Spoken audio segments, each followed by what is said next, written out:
Hey everyone, it's Shane the nurse. I'm going to talk to you about building an isolation room.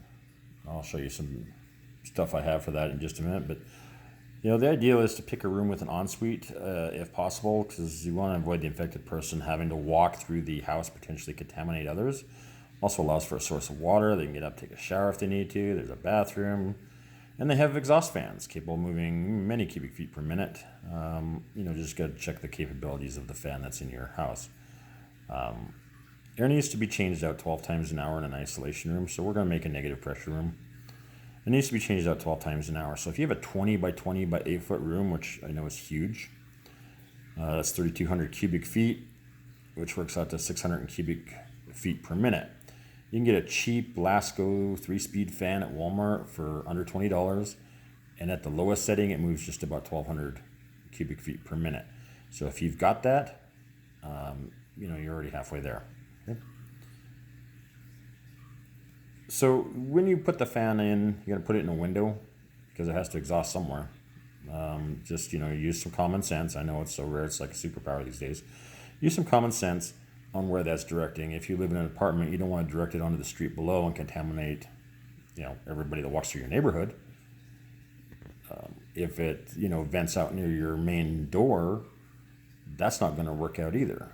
So you just, got to use your best judgment on this, guys. I know it's silly talk right there, but, do the best we can. All right. Put the box fan in the window, seal around it. Of course, this can become quite intolerable if the weather is extreme, if it's too hot, if it's too cold. If it's cold, you can put a heater in the room. If it's too hot, it kind of sucks because you have to seal off your HVAC system into that room because you don't want it to be overpressured and push whatever's in the room out into your clean area. Okay. You can also put a high quality furnace filter in front of the fan, so it's going to catch those particulates before they get sucked out. Not ideal, honestly, but it will do the trick. Okay.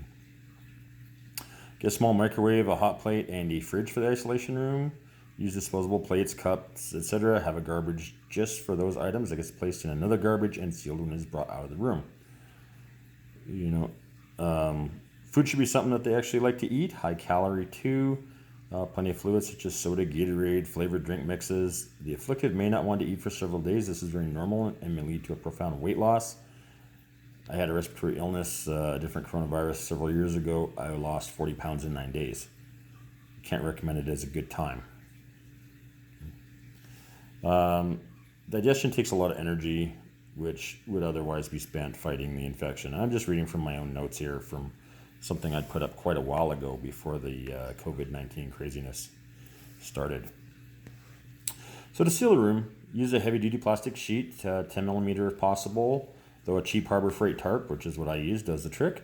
I bought the one I'm going to be showing you here in a few minutes for $1.99.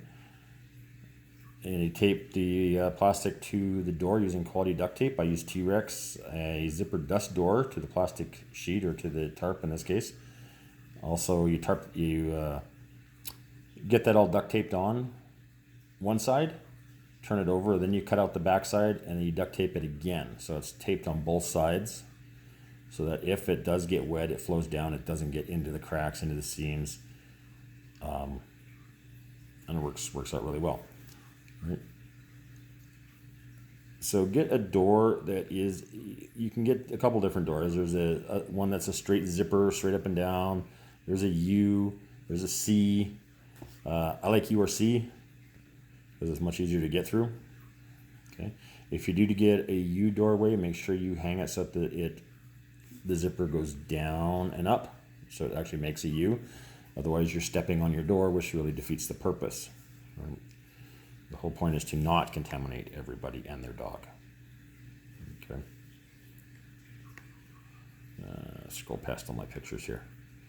If you do an inner and outer door, that's even better. So in my case, in my master bedroom, which has the ensuite, there's a closet on each side of the door, which allows me to make a vestibule that's almost 3 feet deep. So I have an inner door and an outer door. So the inner door hangs up at the top from the ceiling down so that there's a gap at the bottom. The outer door has the gap at the top, right? Because I need to be able to move airflow through with the fan, right? Got to change that air out. And since most things are heavier than air, ultimately, if it's carried in feces, blood, spit, some sort of particulate, it's going to work so that you're drawing the air up and down and in and then out through the fan in the window. And that's how we want to do that. Again, your HVAC is off because you don't want it to overpressure and push stuff out.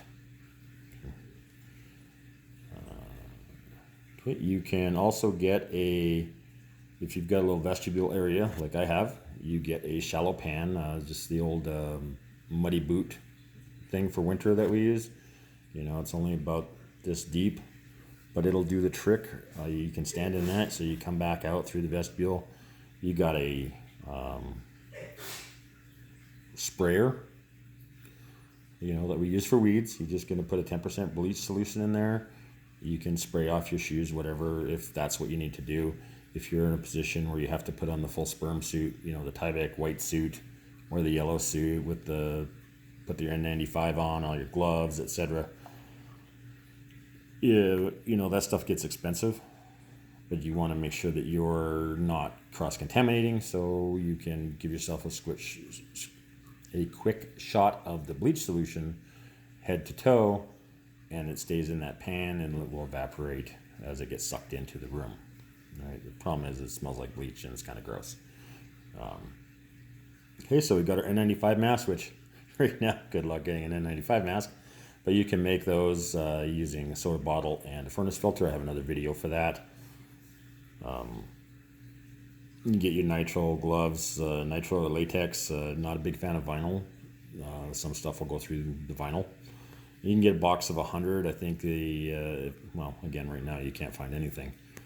But, a box of 200, there were 2 of them in a package. I think you can get them for $10 for 400 total gloves at Sam's Club. Well, a couple of weeks ago. Not today. All right.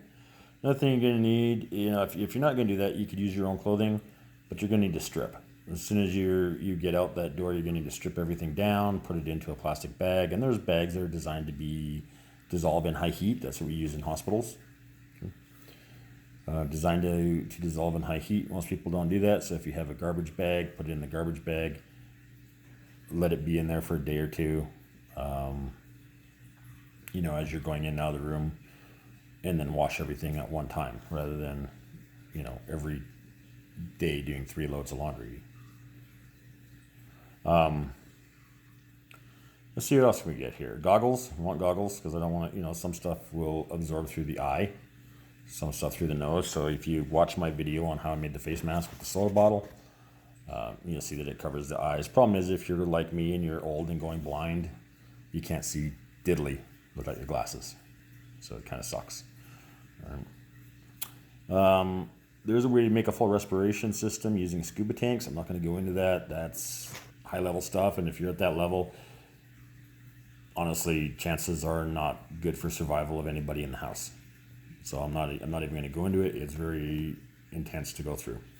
I'm going to put a link to how to put on the protective gear, the sequence for putting it on and taking it off. Use hand sanitizer after every glove removal. This will destroy your skin after a couple days. Some people don't even make it through a full shift and their skin is cracked and bleeding. It's kind of, sucks. But use some pure lanolin. It stinks, but it works really well. It's cheap. I've had the one bottle, my teenager uses it. Emma, the teenager from my other video, uses it. And, we've had that same tub for 5 years and we're about halfway through.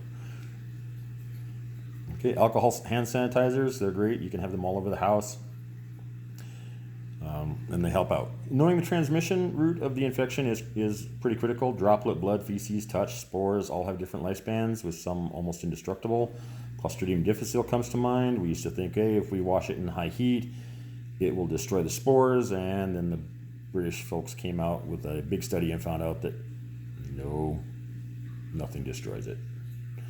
Even the COVID-19 survived for was it 17 days on one of the Princess ships?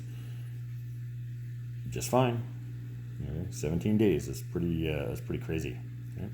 So, and also knowing if your infection is bacterial, viral is pretty critical. There's no point taking antibiotic when an antiviral is needed. Right? So right now our COVID-19 is viral, so taking an antibiotic is useless. Okay, and if you are going to take any of that stuff, make sure you have something like Lactobacillus acidophilus, because otherwise you will develop a diarrhea, which can turn into something else, and the next thing you know, you're looking at a fecal transplant, and it is as gross as it sounds. All right. If you have respiratory issues, get a small SpO2 monitor. They're cheap. You can get them for 10, 20 bucks. All right. Same thing, blood pressure cuffs, thermometers. You should all have that at home. If you've got a comorbid factor such as heart disease, emphysema, asthma, diabetes, etc., honestly, you're less likely to survive. And that's just a fact. Chances are good that you're not going to live. If you smoke, drink, do drugs, stop.